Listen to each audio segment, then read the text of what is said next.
So Donald Trump spent all night and all day posting this and this and this and this and this and this and this.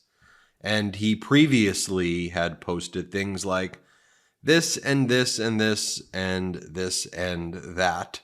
Folks, this is not normal behavior. He's clearly panicking.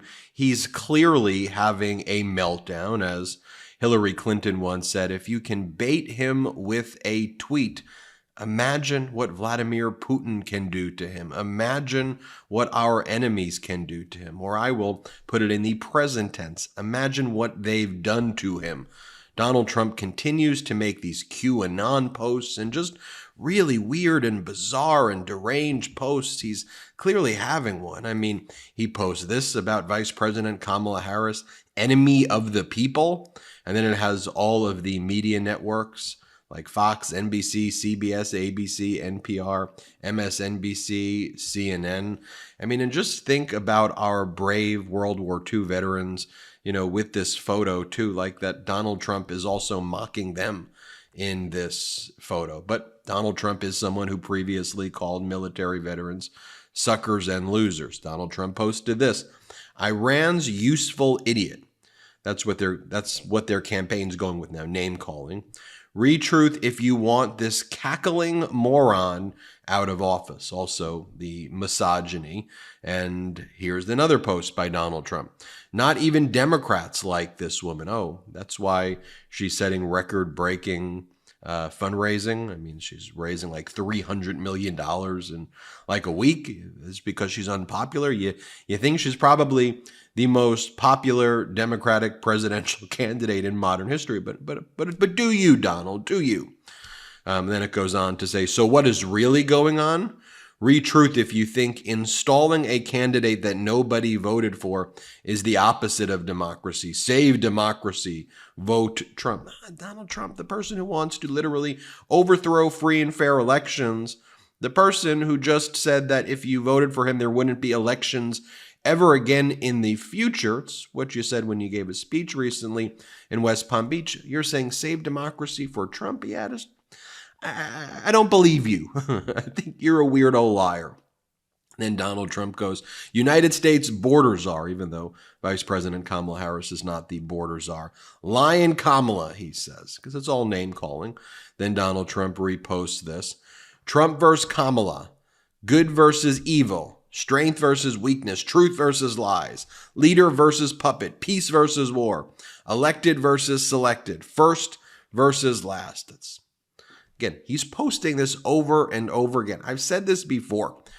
If you had somebody in your life who posted stuff like this on any topic, even like normal stuff, like let's say you had a friend who was really into movies and they just made like movie post, or like into flowers or bird watching, or was part of a book club or whatever their hobby or whatever. And they just went post, and did things like this. I believe that you would probably say there needs to be a 5150 hold, that they need to probably be involuntarily put in, because this is strange behavior. Donald Trump then reposts the following. Unfit. Retruth if you believe Kamala helped Biden cover up his diminished condition for years. Or how about this one, where Donald Trump says that the rise of Vice President Kamala Harris is a magic trick, he says.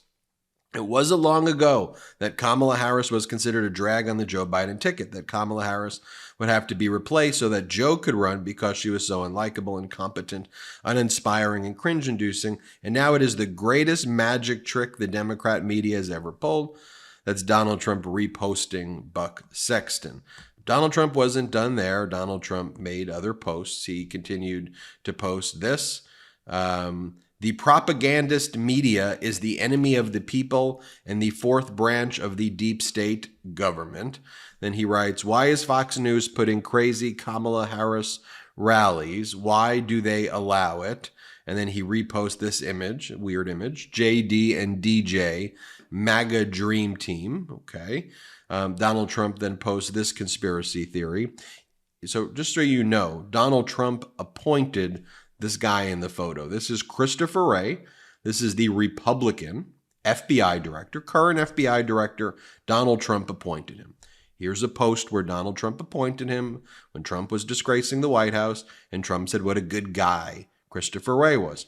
But now Donald Trump wants Christopher Wray out because Christopher Wray has, in Donald Trump's view, not appropriately made Donald Trump the victim he wanted to be following the Butler, Pennsylvania incident. And Christopher Wray said, I don't know if it was the bullet itself or shrapnel or fragment or something like that. So now but even before that, because the FBI was arresting domestic terrorists, then Donald Trump would go after Christopher Wray for that as well.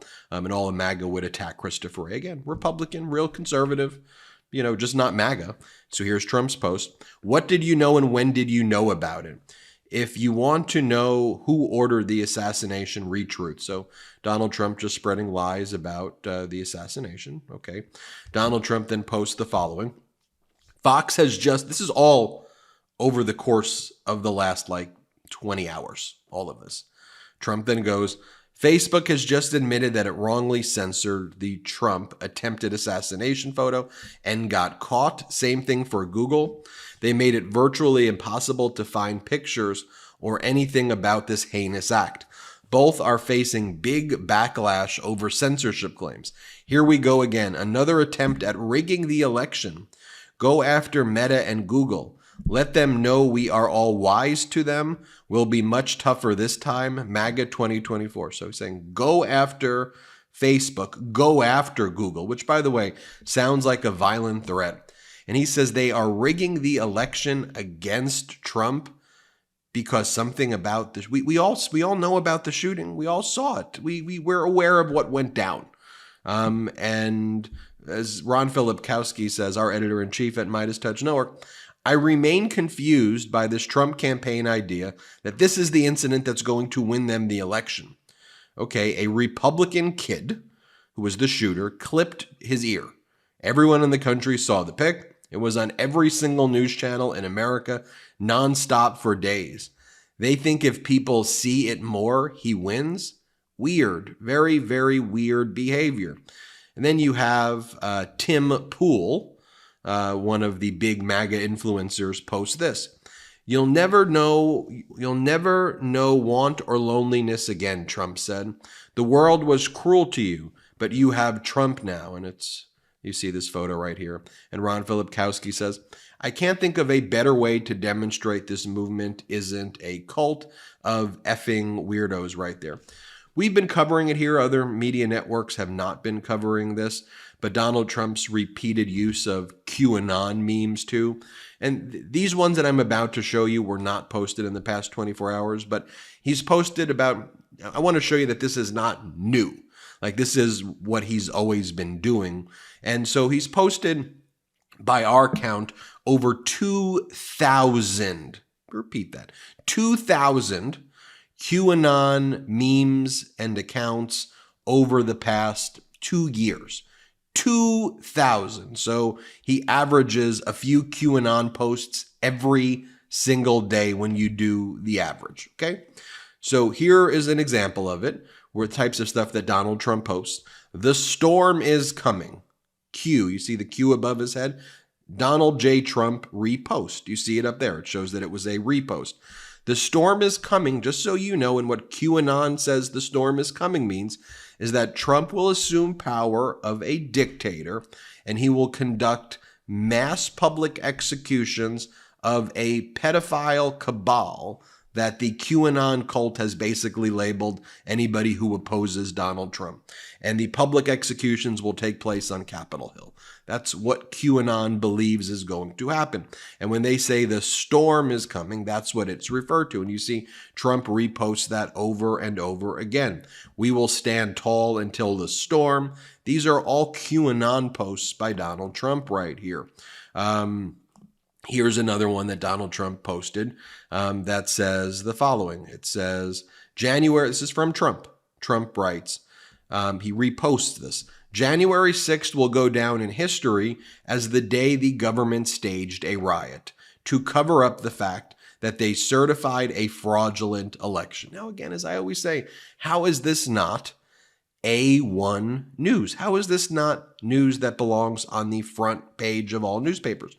Trump reposting a meme that says January 6th will go down in history as the day the government staged a riot to cover up the fact that they certified a fraudulent election.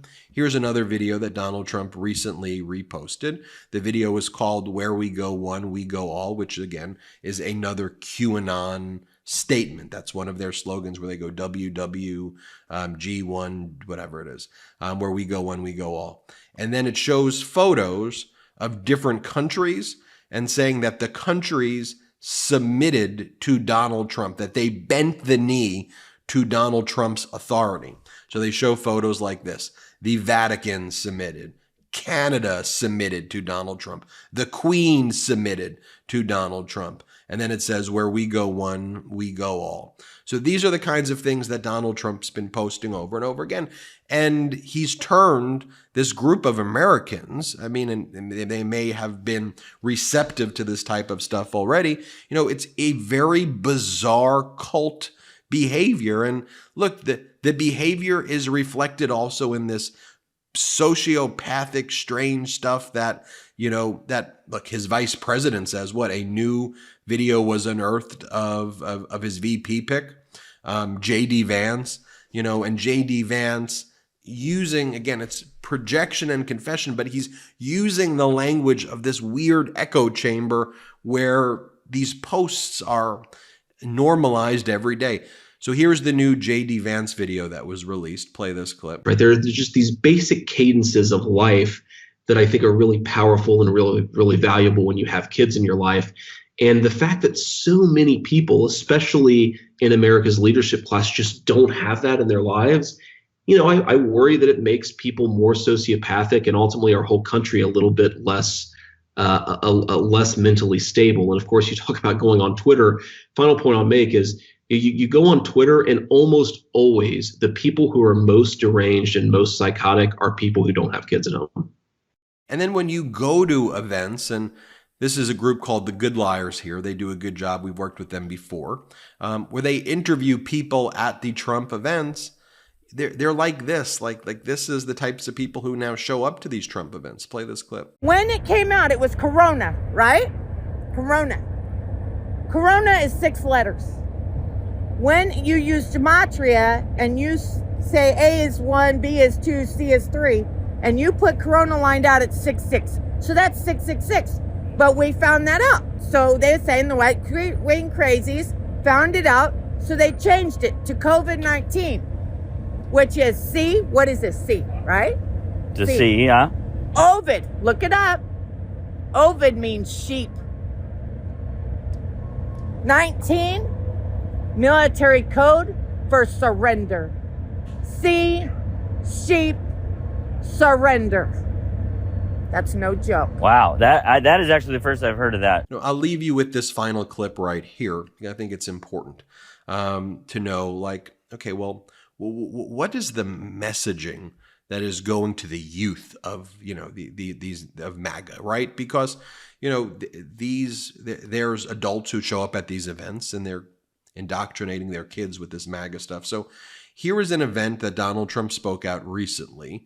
It was the New York Young Republican organization held this event.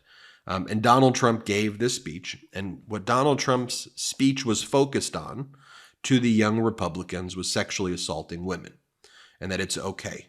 And you go, Ben, he didn't talk about that. He did. As part of his speech, he said he claimed that he spoke with a military general who told him that the most courageous thing that this military general's ever heard in his entire life, the most thing this military general's ever seen, is when Donald Trump was asked about sexually assaulting women. And Donald Trump said, that's locker room talk. And Donald Trump says, that shows you how courageous I am. And as our editor-in-chief, Ron Filipkowski, said, not weird to pose for this, very alpha, because of a sudden bout of bone spurs, Trump was forced to spend these years of his life posing for photos like this rather than serve his country in uniform. Some weird stuff, folks. I'm Ben Meiselas. This is the MeidasTouch Network. We're on our way to 3 million subscribers. So just hit subscribe. It's free. Let's get to 3 million. If you want to support the network too, you can go to patreon.com/MeidasTouch. Thanks. Real quick, Meta just changed their algorithm to suppress political content. Please follow our Instagram @MeidasTouch right now as we head towards 400,000 followers so you don't miss a beat.